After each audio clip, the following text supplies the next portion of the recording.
اسلام نے سرخرو ہونا ہی ہونا ہے، یہ بات ذہن میں رکھیے۔ اگر کوئی بزدلی دکھاتا ہے تو وہ بزدلی کی موت مر جائے گا، لیکن اسلام نے غالب ہونا ہے۔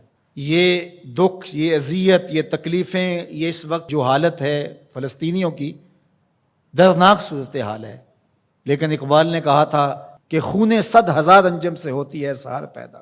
کتنے ستاروں کا خون ہوتا ہے، پھر جا کے سحر کا سپیدہ نمودار ہوتا ہے۔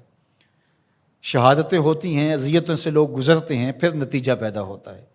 تو یہ نتیجہ انشاءاللہ پیدا ہوگا اور امت کو انشاءاللہ غالب آنا ہے۔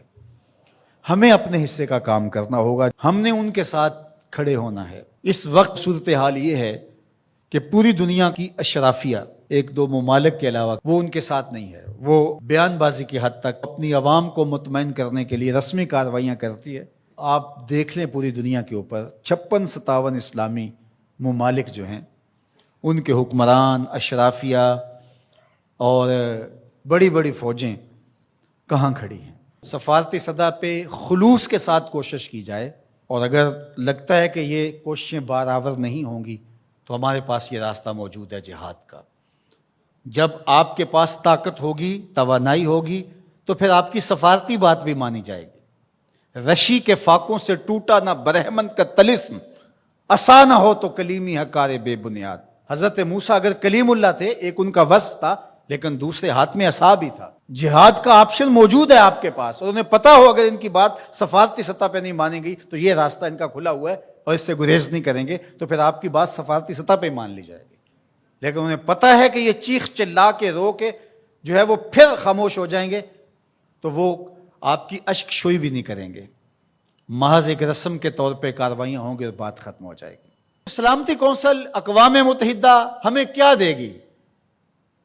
وہ تو استعمار کی باندھی ہے، ہمارے لیے وہ کچھ نہیں کر سکتے۔ امت کو اپنا پلیٹ فارم فراہم کرنا ہوگا، اور امت کو اپنے مسائل حل کرنے کے لیے ہمارے پیغمبر نے جو راستہ جہاد کا دیا ہے اسی راستے پہ چلنا ہوگا۔ پھر دیکھنا کہ کس طرح کفر دم دبا کے بھاگتا گھٹنوں کے بال آتا ہے۔ مسلمان کا مقابلہ نہیں ہو سکتا اگر وہ غیرت پہ آ جائے تو۔ دوسرا، اس وقت وہاں بیچارے لوگ سسک رہے ہیں، ان کے پاس دوائیں موجود نہیں ہیں، اور ان کے پاس غذائی قلت ہے، مکان ان کے ختم ہو گئے۔ اقوام متحدہ کی رپورٹ کے مطابق 52,000 لوگ بے گھر ہو گئے، اور کہیں اس سے زیادہ لوگ بے گھر ہوئے ہیں، یہ تو ان کی رپورٹ ہے۔ تو اس لیے اللہ نے ہمیں آسودہ زندگی دی ہے، تو ہم آدھی روٹی کھا لیں اور آدھی روٹی ان اپنے مسلمان بھائیوں کے لیے بھیجنے کی کوشش کریں۔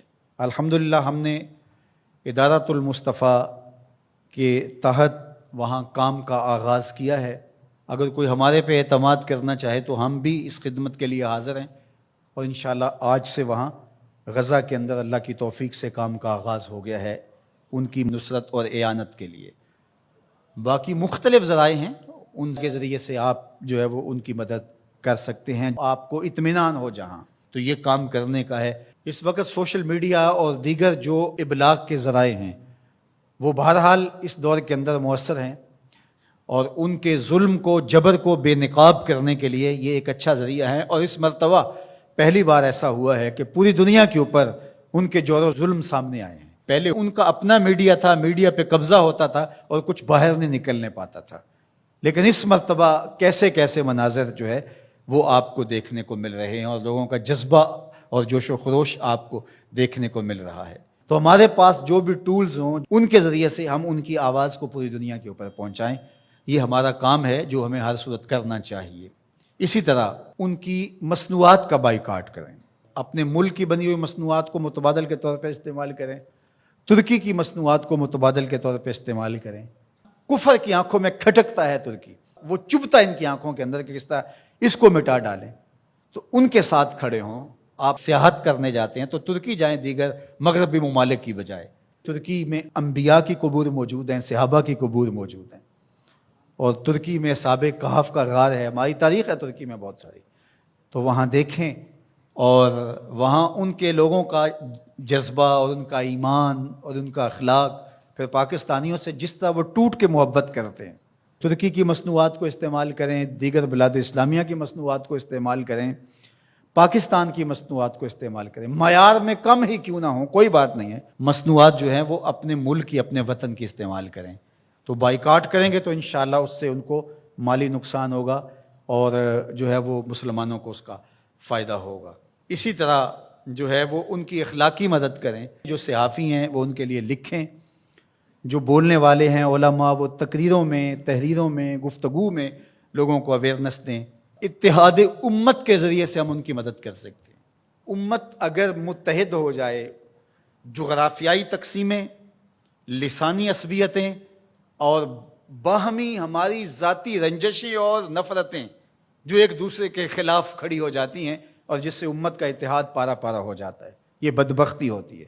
تو ان ساری تقسیمات کو رد کر کے حضور کے نام پر، قدس کے نام پر، قرآن کے نام پر، توحید کے نام پہ ہم جمع ہو جائیں۔ الکفر ملت واحدہ، سارا کفر ایک ملت ہے، تو مسلمان کیوں جمع نہیں ہو سکتے ہیں؟ حضور کے نام پہ سب جمع ہو جائیں۔ امت کی وحدت اس بات کا پیغام ہے کہ دشمن کے چھکے چھوٹ جائیں۔ میں اپنے ساتھ جڑے ہوئے تمام لوگوں کو کہتا ہوں، اپنی اولادوں کو بہت اچھا پڑھائیں، ان کی دینی تربیت آخری حد تک کریں، اور ان کی جو دنیاوی تعلیم ہے اس کو بھی بہتر سے بہترین انداز میں آگے لے کے جائیں۔ وہ ہر شعبے کے اندر آگے بڑھ کے شعبے کے اہم منصب تک پہنچیں، اور ان کے اندر جو راسخ مسلمان ہے وہ مضبوط تر ہو، وہ آپ کی آغوش سے گزرا ہے، وہ وہاں جا کر کے بھی جو ہے وہ پکا سچا مسلمان ہو۔ سب لوگ اس طرح جب آگے جائیں گے تو پھر نتیجہ آپ کے سامنے ہوگا، لیکن اگر ہم یہ نہیں کریں گے تو پھر ہم سوائے چیخنے چلانے کے، صدائے احتجاج بلند کرنے کے اور کچھ نہیں کر پائیں گے۔